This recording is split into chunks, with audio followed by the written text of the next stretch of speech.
ಹೆಂಗಿದ್ದ ಕಾಂಗ್ರೆಸ್ ಪಕ್ಷ ಹೆಂಗಾಯ್ತು ಗೊತ್ತಾ? ಕೈಯಲ್ಲಿವೆ ಕೇವಲ 3 ಮತ್ತೆರಡು ರಾಜ್ಯ. ಕರ್ನಾಟಕವೇ ಕಾಂಗ್ರೆಸ್ ಪಾಲಿನ ಊರುಗೋಲು.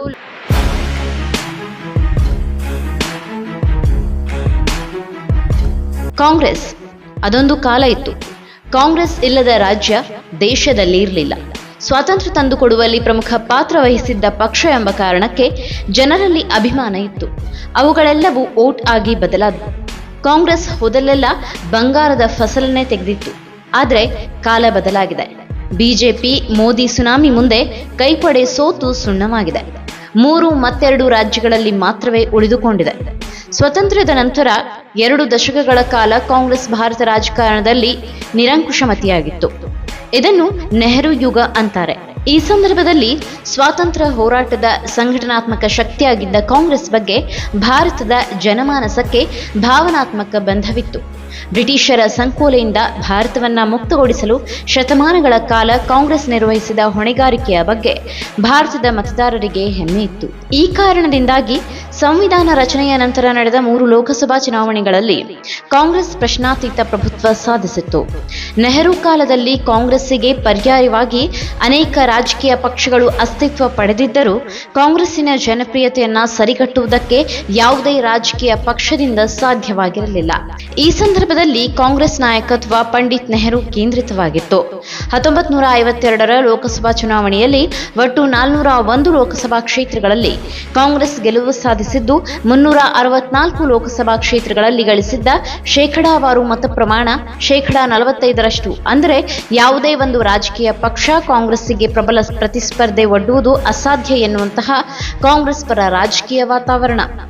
ಸೋನಿಯಾ ಗಾಂಧಿ ರಾಹುಲ್ ಗಾಂಧಿ ಪರ್ವದಲ್ಲಿ ಎಲ್ಲ ಬದಲಾಯಿತು. 1989ರ ನಂತರದ ಈ ಅವಧಿಯಲ್ಲಿ ಕಾಂಗ್ರೆಸ್ ಚುನಾವಣೆಯಿಂದ ಚುನಾವಣೆಗೆ ಅವಸಾನದ ಹಾದಿಯನ್ನ ಹಿಡಿಯುತ್ತೆ ಹೊರತು ಸ್ವಂತ ಬಲದ ಮೇಲೆ ಅಧಿಕಾರ ಸೂತ್ರ ಹಿಡಿಯುವ ಅವಕಾಶವನ್ನ ಗಳಿಸಿಕೊಳ್ಳಲೇ ಇಲ್ಲ. ಮಂಡಲ್ ಮಂದಿರ ವಿವಾದ ಸ್ಫೋಟಗೊಂಡ ನಂತರ ಕಾಂಗ್ರೆಸ್ಸಿನ ಅಹಿಂದ ಮತ ಬ್ಯಾಂಕ್ ಸಮಾಜವಾದಿ ಪಕ್ಷ, ಬಹುಜನ ಪಕ್ಷ, ಸಂಯುಕ್ತ ಜನತಾದಳ, ರಾಷ್ಟ್ರೀಯ ಜನತಾದಳದ ಮುಂತಾದ ಪಕ್ಷಗಳ ಜೊತೆ ಗುರುತಿಸಿಕೊಂಡರೆ ಮೇಲ್ವರ್ಗ ಬಿಜೆಪಿ ಜೊತೆ ಗುರುತಿಸಿಕೊಂಡಿತು. ಕಾಂಗ್ರೆಸ್ ಹೈಕಮಾಂಡ್ ಸಂಸ್ಕೃತಿಯಿಂದ ಬೇಸತ್ತ ಪ್ರಬಲ ಪ್ರಾದೇಶಿಕ ನಾಯಕರಾದ ಶರದ್ ಪವಾರ್, ಮಮತಾ ಬ್ಯಾನರ್ಜಿ, ಜಗನ್ ಮೋಹನ್ ರೆಡ್ಡಿ ಮುಂತಾದವರು ಕಾಂಗ್ರೆಸ್ಸಿಗೆ ಗುಡ್ ಬೈ ಹೇಳಿ ಪ್ರಾದೇಶಿಕ ಪಕ್ಷ ಸ್ಥಾಪಿಸಿಕೊಂಡರು. ಇದರ ಪರಿಣಾಮ ಕಾಂಗ್ರೆಸ್ ಅನೇಕ ರಾಜ್ಯಗಳಲ್ಲಿ ನೆಲೆ ಕಳೆದುಕೊಂಡಿತು. 1984ರ ಲೋಕಸಭಾ ಚುನಾವಣೆಯ ನಂತರ ನಡೆದ ಪ್ರತಿಯೊಂದು ಲೋಕಸಭಾ ಚುನಾವಣೆಯಲ್ಲಿ ಕಾಂಗ್ರೆಸ್ ಅವಸಾನದ ಹಾದಿ ಹಿಡಿದರೆ ಬಿಜೆಪಿ ಚುನಾವಣೆಯಿಂದ ಚುನಾವಣೆಗೆ ತನ್ನ ಬೆಂಬಲದ ನೆಲೆಯನ್ನ ವಿಸ್ತರಿಸಿಕೊಳ್ಳತೊಡಗಿತು. 1984ರ ಲೋಕಸಭಾ ಚುನಾವಣೆಯಲ್ಲಿ 7.74% ಮತ ಗಳಿಸಿ ಕೇವಲ 2 ಲೋಕಸಭಾ ಕ್ಷೇತ್ರಗಳಲ್ಲಿ ಗೆಲುವು ಸಾಧಿಸಿದ್ದ ಬಿಜೆಪಿ 1989ರ ಲೋಕಸಭಾ ಚುನಾವಣೆಯ ವೇಳೆಗೆ 85 ಕ್ಷೇತ್ರಗಳಲ್ಲಿ ಗೆಲುವು ಸಾಧಿಸಿತ್ತು.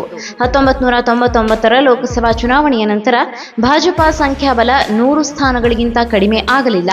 2014ರಲ್ಲಂತೂ 282, 2019ರ ಲೋಕಸಭಾ ಚುನಾವಣೆಯಲ್ಲಿ 303 ಕ್ಷೇತ್ರಗಳಲ್ಲಿ ಗೆಲುವು ಸಾಧಿಸುವ ಮೂಲಕ ಚುನಾವಣೆಯಿಂದ ಚುನಾವಣೆಗೆ ತನ್ನ ಬೆಂಬಲದ ನೆಲೆಯನ್ನ ವಿಸ್ತರಿಸಿಕೊಂಡಿದೆ. ಅತ್ತ ಕಾಂಗ್ರೆಸ್ ಬೆಂಬಲದ ನೆಲೆ ಕುಸಿಯತೊಡಗಿತು. 1984ರಲ್ಲಿ ದಾಖಲೆಯ 48.45% ಮತ ಗಳಿಸಿದ್ದ ಕಾಂಗ್ರೆಸ್ 415 ಕ್ಷೇತ್ರಗಳಲ್ಲಿ ಗೆಲುವು ದಾಖಲಿಸಿತ್ತು. ತದನಂತರ ಕಾಂಗ್ರೆಸ್ ಚೇತರಿಸಿಕೊಳ್ಳುವ ನಾಯಕತ್ವ ಪ್ರದರ್ಶಿಸಲೇ ಇಲ್ಲ. 2014ರಲ್ಲಂತೂ 44, 2019ರಲ್ಲಿ 52 ಲೋಕಸಭಾ ಕ್ಷೇತ್ರಗಳಲ್ಲಿ ಗೆಲುವು ಸಾಧಿಸಿ ಅವನತಿಯ ಹಾದಿ ಹಿಡಿದಿದೆ. ಹಾಲಿ ಅಂಕಿಅಂಶಗಳ ಪ್ರಕಾರ 90ರ ದಶಕದ ನಂತರ ಪ್ರತಿ ಚುನಾವಣೆಯಲ್ಲಿ ಭಾಜಪದ ಜನಪ್ರಿಯತೆಯ ಗ್ರಾಫ್ ಏರತೊಡಗಿದರೆ ಕಾಂಗ್ರೆಸ್ಸಿನ ಜನಪ್ರಿಯತೆಯ ಗ್ರಾಫ್ ಪಾತಾಳ ತಲುಪಿರುವುದನ್ನು ಗುರುತಿಸಬಹುದು. 3 ರಾಜ್ಯದಲ್ಲಿ ಸಿಎಂ. ದೇಶದ ರಾಜಕೀಯ ಭೂಪಟದಲ್ಲಿ ಕಾಂಗ್ರೆಸ್ ಅಸ್ತಿತ್ವ ಕೇವಲ ಕರ್ನಾಟಕ, ಹಿಮಾಚಲ ಪ್ರದೇಶ ಅಥವಾ ಸೀಮಿತವಾಗಿಲ್ಲ. ತನ್ನದೇ ಮುಖ್ಯಮಂತ್ರಿ ಇಲ್ಲದಿದ್ದರೂ ತೆರೆಮರೆಯಲ್ಲಿದ್ದುಕೊಂಡು ದೊಡ್ಡ ರಾಜ್ಯಗಳ ಆಡಳಿತ ಚಕ್ರ ಉರುಳಿಸುತ್ತಿರುವ ಕಾಂಗ್ರೆಸ್ ಶಕ್ತಿ ನಿಮಗೆ ಅಚ್ಚರಿ ತರಬಹುದು. ಜಮ್ಮು ಕಾಶ್ಮೀರದಿಂದ ಹಿಡಿದು ದಕ್ಷಿಣದ ತಮಿಳುನಾಡಿನವರೆಗೆ ಕಾಂಗ್ರೆಸ್ ಮೈತ್ರಿ ಮೂಲಕ ಅಧಿಕಾರ ನಡೆಸುತ್ತಿದೆ. ಭಾರತೀಯ ರಾಜಕೀಯದಲ್ಲಿ ಅಧಿಕಾರದಲ್ಲಿರುವುದು ಯಾವಾಗಲೂ ಸರ್ಕಾರವನ್ನ ಮುನ್ನಡೆಸುವುದು ಎಂದರ್ಥವಲ್ಲ. ಸಮ್ಮಿಶ್ರ ರಾಜಕೀಯದ ಯುಗದಲ್ಲಿ ಪಕ್ಷಗಳು ಹೆಚ್ಚಾಗಿ ಉನ್ನತ ಸ್ಥಾನವನ್ನು ಹೊಂದದೆ ಅಧಿಕಾರವನ್ನ ಹಂಚಿಕೊಳ್ಳುತ್ತದೆ. ಪ್ರಸ್ತುತ ಅನೇಕ ರಾಜ್ಯಗಳಲ್ಲಿ ಪರಿಸ್ಥಿತಿ ಹೀಗಿದೆ. ಇದು ಆಡಳಿತದಲ್ಲಿ ಪ್ರಮುಖ ಪಾತ್ರ ವಹಿಸುತ್ತದೆಯಾದರೂ ಮುಖ್ಯಮಂತ್ರಿ ಸ್ಥಾನವನ್ನ ಅದರ ಸಮ್ಮಿಶ್ರ ಪಾಲುದಾರರು ಹೊಂದಿದ್ದಾರೆ. ಜಾರ್ಖಂಡ್ನಲ್ಲಿ ಆಡಳಿತಾರೂಢ ಮಹಾಮೈತ್ರಿಕೂಟದಲ್ಲಿ ಕಾಂಗ್ರೆಸ್ ಪ್ರಮುಖ ಭಾಗವಾಗಿದೆ. ಜಾರ್ಖಂಡ್ ಮುಕ್ತಿ ಮೋರ್ಚಾದ ಹೇಮಂತ್ ಸೊರೇನ್ ಸರ್ಕಾರವನ್ನ ಮುನ್ನಡೆಸುತ್ತಿದ್ದಾರೆ.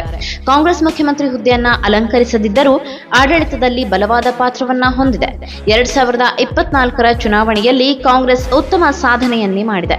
ಕಾಂಗ್ರೆಸ್ ಶಾಸಕರು ರಾಜ್ಯ ಸಚಿವ ಸಂಪುಟದ ಭಾಗವಾಗಿದ್ದಾರೆ. ಜಾರ್ಖಂಡ್ ಸಿಎಂ ಹೇಮಂತ್ ಸೊರೇನ್ ಈಗೊಮ್ಮೆ ಬಿಜೆಪಿ ನಾಯಕರ ಜೊತೆ ಕೈ ಜೋಡಿಸಿ ಕಾಂಗ್ರೆಸ್ ನಾಯಕರ ಹಣೆಯಲ್ಲಿ ಕರಿಗೆರೆ ಮೂಡಿಸುತ್ತಿದ್ದಾರೆ. ಇನ್ನು ತಮಿಳುನಾಡಿನಲ್ಲಿ ಕಾಂಗ್ರೆಸ್ ದ್ರಾವಿಡ ಮುನ್ನೇತ್ರ ಕಳಗಂ ನೇತೃತ್ವದ ಆಡಳಿತ ಒಕ್ಕೂಟದ ಭಾಗವಾಗಿದೆ. ಮುಖ್ಯಮಂತ್ರಿ ಎಂಕೆ ಸ್ಟಾಲಿನ್ ಕುತೂಹಲಕಾರಿ ವಿಷಯ ಏನೆಂದರೆ ಕಾಂಗ್ರೆಸ್ ಪ್ರಸ್ತುತ ಸರ್ಕಾರವನ್ನ ಹೊರಗಿನಿಂದ ಬೆಂಬಲಿಸುತ್ತಿದೆ. ಆದರೆ ಅದಕ್ಕೆ ಸಂಪುಟದಲ್ಲಿ ನೇರ ಪ್ರಾತಿನಿಧ್ಯವಿಲ್ಲ. ಕೈಪಡೆ ಸರ್ಕಾರಕ್ಕೆ ರಾಜಕೀಯ ಬೆಂಬಲವನ್ನ ಒದಗಿಸುತ್ತಿದೆ. ತನ್ನ ಅಧಿಕಾರದ ಪಾಲನ್ನ ಹೆಚ್ಚಿಸಲು ಮಾತುಕತೆ ನಡೆಸುತ್ತಿದೆ. ತಮಿಳುನಾಡು ಚುನಾವಣೆಯಲ್ಲಿ ಭರ್ಜರಿ ಮತದಾನವಾಗಿದೆ. ಬಹುತೇಕ 90ರಷ್ಟು ವೋಟಿಂಗ್ ಆಗಿರುವುದು ಕಾಂಗ್ರೆಸ್ ಮಿತ್ರ ಪಕ್ಷ ಡಿಎಂಕೆಗೆ ಚಿಂತೆ ತಂದೊಡ್ಡಿದೆ. ಮತದಾನ ಹೆಚ್ಚಾದರೆ ಆಡಳಿತಾರೂಢರಿಗೆ ತೊಂದರೆ ಪಕ್ಕ. ಜಮ್ಮು ಮತ್ತು ಕಾಶ್ಮೀರದಲ್ಲಿ ಜೆಕೆಎನ್ಸಿ ನೇತೃತ್ವದ ಸರ್ಕಾರವನ್ನ ಕಾಂಗ್ರೆಸ್ ಬೆಂಬಲಿಸುತ್ತಿದೆ. ಮುಖ್ಯಮಂತ್ರಿ ಒಮರ್ ಅಬ್ದುಲ್ಲಾ ಕಾಂಗ್ರೆಸ್ ಸಂಪುಟದಿಂದ ಹೊರಗುಳಿಯಲು ಮತ್ತು ಸರ್ಕಾರಕ್ಕೆ ಬಾಹ್ಯ ಬೆಂಬಲ ನೀಡಲು ನಿರ್ಧರಿಸಿದೆ. ಈ ನಿರ್ಧಾರವು ರಾಜಕೀಯ ಮಹತ್ವದ್ದಾಗಿದೆ, ಏಕೆಂದರೆ ಕಾಂಗ್ರೆಸ್ ಜಮ್ಮು ಕಾಶ್ಮೀರದಲ್ಲಿ ಪೂರ್ಣ ಪ್ರಮಾಣದ ರಾಜ್ಯ ಸ್ಥಾನಮಾನವನ್ನ ಪುನಃಸ್ಥಾಪಿಸಲು ಒತ್ತಾಯಿಸುತ್ತಿದೆ. ಕಾಂಗ್ರೆಸ್ಸಿನ ಇಂತಹ ಅವಸಾನಕ್ಕೆ ಮೊಟ್ಟ ಮೊದಲ ಕಾರಣ ವಂಶಾಡಳಿತ, ಪ್ರಾದೇಶಿಕ ನಾಯಕರ ಮೂಲೆಗುಂಪು, ಪಂಚಾಯಿತಿ ಚುನಾವಣೆ ಗೆಲ್ಲಲು ಸಾಧ್ಯವಾಗದ ರಾಜಕೀಯ ದಳ್ಳಾಳಿಗಳಿಗೆ ಹೈಕಮಾಂಡ್ನಲ್ಲಿ ಆಯಕಟ್ಟಿನ ಸ್ಥಾನಮಾನ, ಅತಿಯಾದ ಅಲ್ಪಸಂಖ್ಯಾತರ ಓಲೈಕೆ, ಬೇರುಮಟ್ಟದ ಕಾರ್ಯಕರ್ತರ ಪಡೆಯ ಕೊರತೆ ಇವೆಲ್ಲದಕ್ಕೆ ಕಳಶವಿಟ್ಟ ಹಾಗೆ ಜಟ್ಟಿ ಜಾರಿಯಾದರೂ ಮೀಸೆ ಮಣ್ಣಾಗಲಿಲ್ಲ ಎನ್ನುವ ಪಾಳೆಗಾರಿಕೆಯ ಹೈಕಮಾಂಡ್ ಸಂಸ್ಕೃತಿ ಕಾಂಗ್ರೆಸ್ಸಿನ ಅವನತಿಯ ಪ್ರಧಾನ ಕಾರಣ. ಈಗಲೂ ಕಾಲ ಮಿಂಚಿಲ್ಲ. ಕಾಂಗ್ರೆಸ್ ಆತ್ಮಾವಲೋಕನ ಮಾಡಿಕೊಂಡು ಪ್ರಬಲ ಪರ್ಯಾಯ ರಾಷ್ಟ್ರೀಯ ಪಕ್ಷವಾಗಿ ಹೊರಹೊಮ್ಮಲು ಪೂರ್ವ ಸಿದ್ಧತೆಗೆ ಸಜ್ಜಾಗಬೇಕು.